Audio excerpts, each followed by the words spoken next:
الحمد لله رب العالمين، والصلاة والسلام على أشرف المرسلين سيدنا محمد وعلى آله وصحابته أجمعين. أما بعد، بمناسبة هذه الأيام الطيبة المباركة، أيام العشر الأول من ذي الحجة، وكذلك وقفة عرفات وعيد الأضحى المبارك الذي هو أكبر العيدين وأفضلهما، إذ تجتمع فيه أمهات العبادة، ننتهز هذه الفرصة لنتقدم بالتهنئة للشعب المصري وللعالم العربي والعالم الإسلامي، وندعو الله سبحانه وتعالى أن تكون هذه الأيام أيام خير وبركة وسعادة على جميع المسلمين.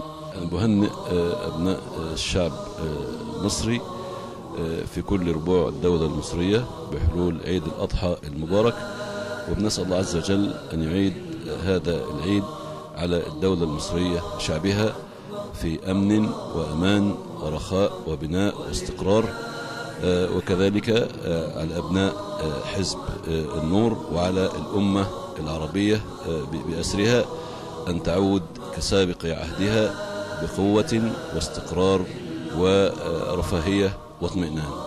الله أكبر الله أكبر الله أكبر، لا إله إلا الله، الله أكبر الله أكبر الله أكبر ولله الحمد. كل عام وأنتم بخير، وكل عام وأنتم إلى الله أقرب. فرصة جديدة لممارسة عبادة نحرم أنفسنا منها بلا داعي، وهي عبادة الفرح. الفرح بهذا العيد، الفرح برحمة الرب جل وعلا بأهل الإسلام، الفرح بتهنئة بعضنا البعض بهذا العيد. كل عام وأنتم إلى الله أقرب. الله أكبر الله أكبر الله أكبر، الله أكبر الله أكبر ولله الحمد. كل عام وأنتم إلى الله أقرب. احنا النهارده بستغل هذه المناسبة وبهنئ أبناء حزب النور خاصة بعيد الأضحى المبارك، وأيضا أهنئ الشعب المصري بعامة بهذا العيد المبارك. يعني أسأل رب سبحانه وتعالى أن يعيد عليكم بالخير واليمن والبركات، وكل سنة وانتم طيبين. تقبل الله منا ومنكم جميعا، وكل عام وأنتم بخير، ومصر والعالم العربي والإسلامي بخير وسعادة، وأعاده الله علينا وعليكم باليمن والبركات.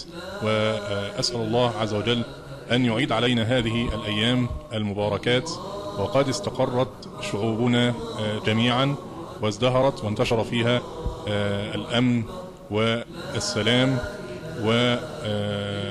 وأوصيكم بمزيد من الجهد وبذل المال والوقت في سبيل إنجاح دولتنا وتنفيذ خطة المستقبل وخريطة الطريق التي اتفقنا عليها جميعا وأنجزنا منها ثلثاها، وتبقى الثلث الأخير وهو الانتخابات البرلمانية الهامة التي سوف يخوضها حزب النور لتحقيق آمال وطموحات المصريين في مستقبل أفضل.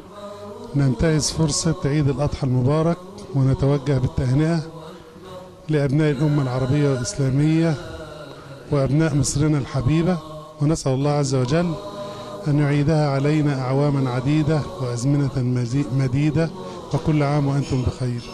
أهنئ الأمة الإسلامية بعيد الأضحى المبارك، والذي أسأل الله سبحانه وتعالى أن يعيده على الأمة الإسلامية بالخير واليمن والبركات.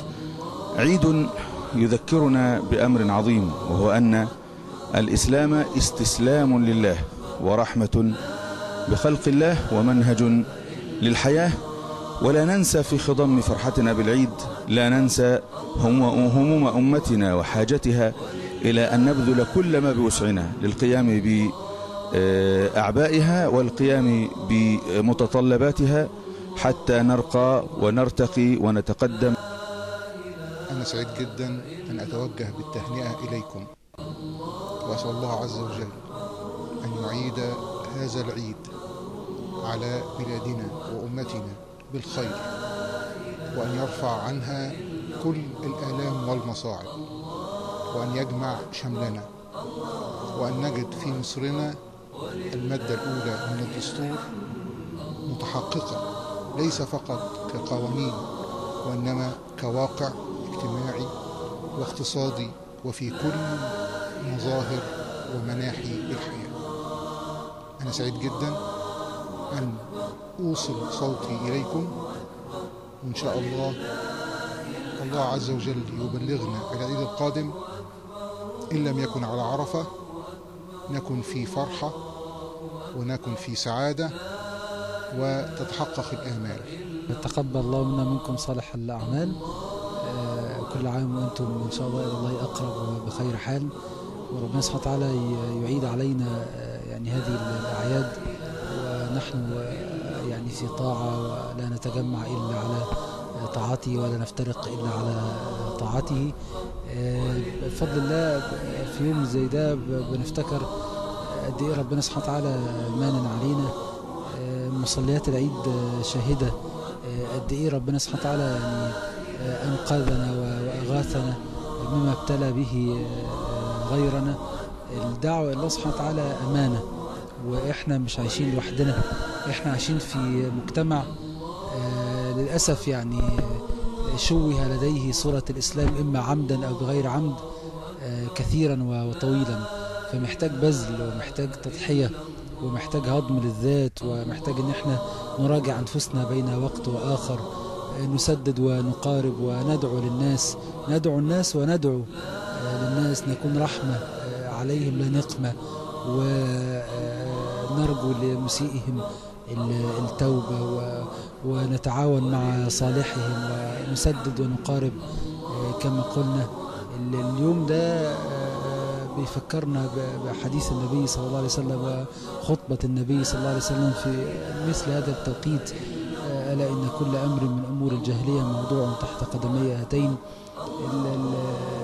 الجاهلية دي اللي احنا للأسف بعضنا يعني له منها نصيب، سواء في الأخلاق أو في المعاملات أو في غيرها.